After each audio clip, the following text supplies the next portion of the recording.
Hello, this is Riffcast, episode 2. I'm sitting here with my friend Gavin. Yep, Gavin Culp, that is my name. And I am Peter, indeed. I am. And we're here. I am. We're here after a long vacation. Yep. To bring you another episode of totally awesome Some music, totally radical riffs. Radical riffs. You already know what's going on. So basically, this podcast, Riffcast, is about me and my buddy Peter here. And basically we just play riffs from bands that we know, or riffs from songs that we know, and we tell you a little bit about the song, tell you a little bit about the band, give you the facts, and then we play it for you. We play it for you on our guitars. Isn't that? As opposed to on your guitars, which would be cool, but no one wants to lend us their guitar yet. So Yeah, I know, yeah. we're not that popular yet. Not yet. Not exactly. Not exactly at this point, but I mean, we got something. Yeah. So, Peter, let's start off with you, man. What's up? What you got? I wanted to play a cool song by a band called DRI. It's called Suit and Tie Guy. I know it rhymes. And it goes like this.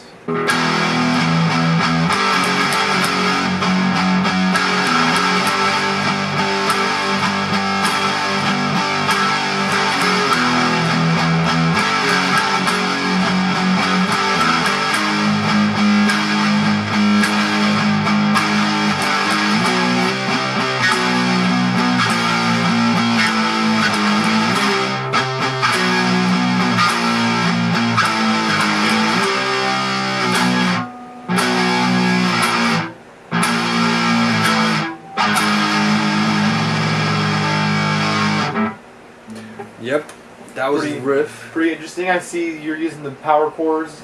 Yeah, power chords are a big thing for me. I often play songs with power chords. I think they sound pretty good. So what does DRI stand for, Peter? It stands for Dirty Rotten Imbeciles. So Dirty Rotten Imbeciles. Yeah. Oh. There you go. Okay, I thought you said Dirty Rotten Tomatoes. I was like, that's the stupidest name I've ever heard in my life. But no, It doesn't even start with an I. That's probably the best name I've ever heard, actually. DRI is a band from Houston, Texas, and they're pretty old. I think they're more 80s. So I feel like, again, similar to in the first episode, I feel like people don't really listen to them anymore. But back in the day, they actually used to be more well known than they are now, for sure. Yeah, some of the music that you listen to, I've never heard it. Mm. I never heard most of the music you listen to. The first time I've ever heard Acid Bath, in the other episode. Yeah. The music's pretty interesting though. I never heard of it, but I didn't know it was this old actually. Yeah, well, it's not that old when you think about it. Actually, now that I think about it, it's almost 2020 now. So it's from music from 1990 is 30 years old. Yeah, exactly. That's kind of weird. That is crazy. I'm not even a 90s kid, and I still feel like that's weird. You feel like you still grew up in that? No, I don't. No, that's not what I'm saying. I was say no. Wild. They're wild enough in the 90s. Well, do you want to play something for us, Gavin? Real quick? Yeah, I will play something for you guys.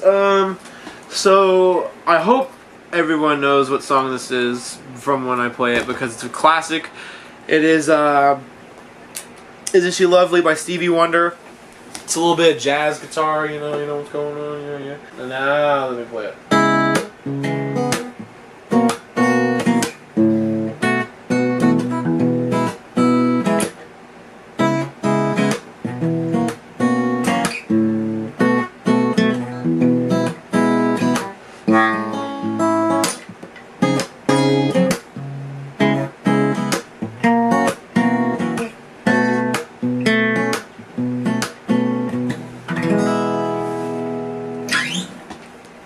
That was beautiful, Gavin. Yeah, it's a little jazzy. Yeah. So, if you don't know who Stevie Wonder is, Stevie Wonder, otherwise known as Stevland Hardaway Morris.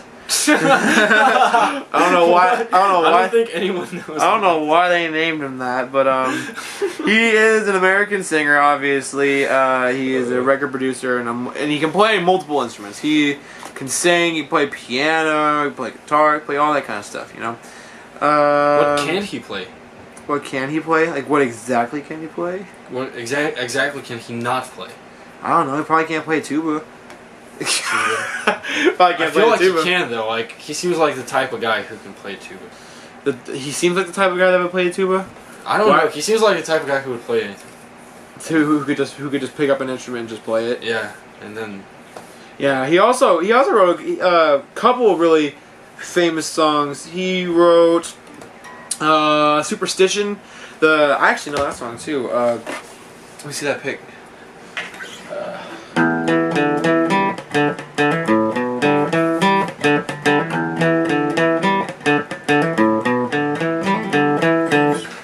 Yeah. oh, that was pretty interesting little run there. Yeah, I like man. that. Yeah, man. Song's pretty funky. Stevie Wonder tended to stick with funk, you know.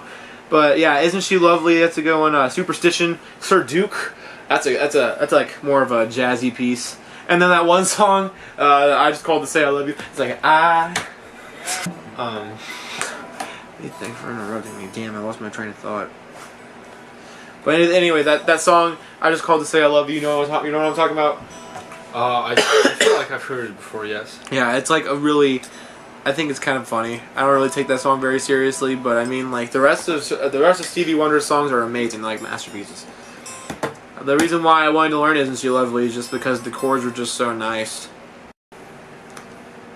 My second song is going to be California Uber Alice by the Dead Kennedys. It's a pretty nice little song with some pretty cool power chords. My favorite, yeah, power chords. Alright, here we go. Man, let's see it.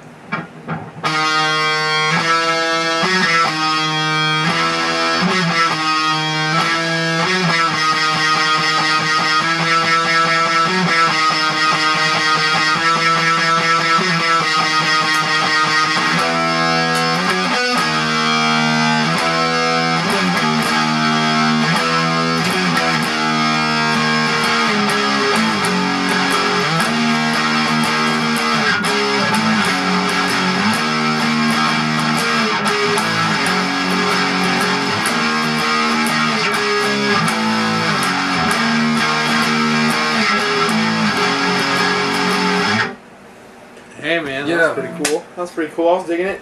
Yep, it has some nice little bunch of different, slightly, subtly different riffs. It sounds way better with the vocals. It really fits in well with the rest of like The rest of what's going on. Yeah, the rest of what's going on. Like out of context, it doesn't sound nearly as good. But I suppose that's true of most guitar riffs. Yeah, I mean that's really true with all guitar riffs. There's no Yeah, vocals behind it sometimes. yeah. It's just not. And drums add to things very much. And Yeah, stuff they like that. do. Except bass, everything except bass. Bass is not important. You don't need a bassist. That like if you're starting a band, like get a bassist last. Okay. Or do you agree, Gavin? No. Okay. Bass. Not at all. Because sometimes in a band, the bass is like what keeps the rhythm next to the drum.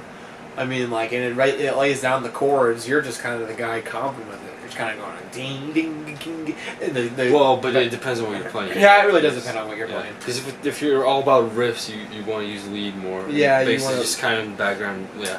Bass. Well, yeah, I suppose that's very fair, but yeah. There's some things that have like a less of an emphasis on bass, I suppose. It's not as much as the guitar means in the song, is what you're saying. Yeah, like no, but like depends on what song it is again. Like there's Yeah, some that's songs, what I'm saying. Like in this Yeah, song, it yeah. just so happens the bass is not as important as the guitar. You know. Yeah, actually, I do think that there are some pretty cool bass parts. But I mean, like in Rage Against the Machine, like they're like yeah, their bass player's pretty on fire. Yep, definitely.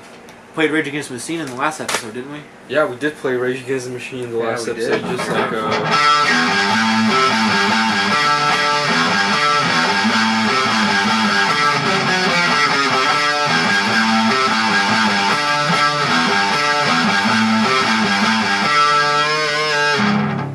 okay, I'm sorry, I have to. It's all right, man. It's all right. Yeah. All right. Is that all you have to say, man? Yeah, that is all I have to say. You All can right. continue with your song, All bro. right, let me play my second song. Well, me and Kai Hale performed the song "The Talent Show," and I'm going to play it right now. It's just going to be the guitar part to Radiohead's "Creep."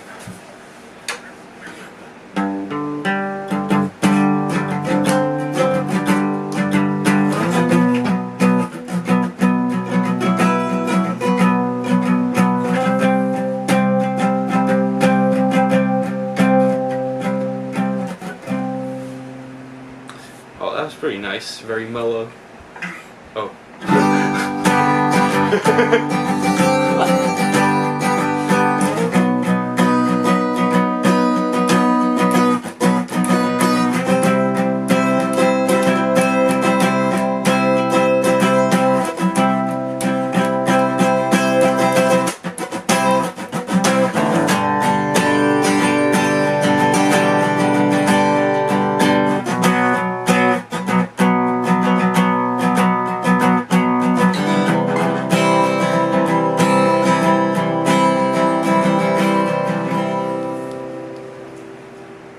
Now it's over here. Oh, okay. Yep. Well, yeah, that is, yeah, but that's pretty nice. Very- Very upbeat little piece there you got. very pretty song. It's actually really depressing. It's actually about how the dude feels like a creep all the time, and how he feels like he's not accepted. What do you want? I'm recording something. You're not recording something right now. I hear you talking. It's a podcast. Yeah, we're doing this for great. God, you're just yelling at me. My God. They do that all the time. No, we'll definitely keep that in there. Yeah. Just for the LOLs. But that was pretty nice addition. My to God, the because she was going, Gavin! I was like, oh my God, Mom, please. I was just hoping she would just walk From walk now away. on, that could be like in the beginning of each episode. We'll start with that. But anyway. Yeah. Interesting. Okay. Interesting. Okay. So, Radiohead is a British band, actually. The lead singer being Tom York. Tom York has a very unique voice. I feel like it's really what shapes Radiohead in a way. They're not really as popular as they used to be, but I mean, they used to sell out stadiums, man. Like my parents went to a Radiohead concert. I mean, they weren't really like on the scene, but they were selling out. So I mean, they had to have been doing something right. Like there had to be enough people to like want to sell out a stadium. So what do you feel like they brought to the table when it came to music? Like, What what it did came- they do very well compared to other bands, or like something original that they? Definitely the way they arranged their chords in their songs. Like that song there was kind of straightforward. Yeah. But there's other songs, like there's another song called Paranoid Android. That song's hard. Like I haven't even learned that song on guitar yet, and I feel like I tried to learn it on guitar, you know, Yeah. and I was awful. I couldn't play it. I haven't tried it since, but I mean, Yeah. I mean, they have some pretty hard songs. That's also a really good song, Paranoid Android by Radiohead. That is a very interesting song. It's like their Bohemian Rhapsody in a way, you Yeah. know, because like in Bohemian Rhapsody they have multiple movements throughout the whole thing, like excited, you know, a little bit sad, a little bit laid back. Yeah. So, I mean, Radiohead, I think they got together in like 1985, and the band consists of Tom York, Johnny Greenwood and Colin Greenwood, Ed O'Brien, and Philip Selway. And Tom York was actually a multi-instrumentalist. He sang, he could play guitar, and he could play like the keyboard. He could play like synths and stuff, and the piano, which is practically the same thing, you know. But Yeah. what Well, I bet we'll hear from all pianists now. Yeah, That listen to the podcast. It's hopefully. definitely not the same thing at all. Okay. It's really not the same. It's really, we should have piano Yeah. cast. Have a podcast about playing the piano. Just kidding, I'm horrible at the piano. I'm not really horrible, but like I'm not good at it. But Peter, what do you think of that name, Radiohead? What do you think that could mean? Like what? Well, I don't know.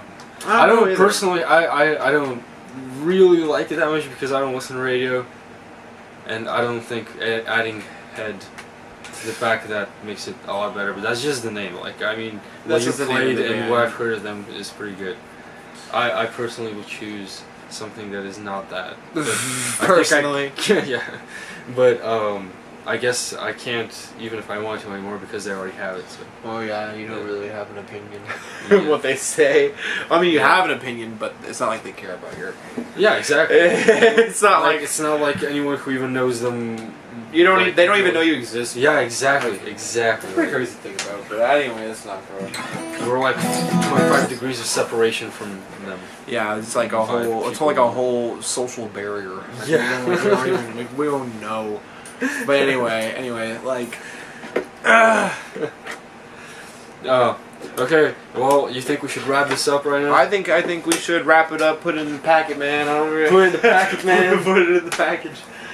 But Vacuum seal that package. You know, pass, which means edit it, I suppose, because we're taking all the excess like air and like filler out of there. It's actually a very good analogy when you think about it. Yeah, But Gavin can't think about it right now. I can't think about it because I'm retarded. Yeah.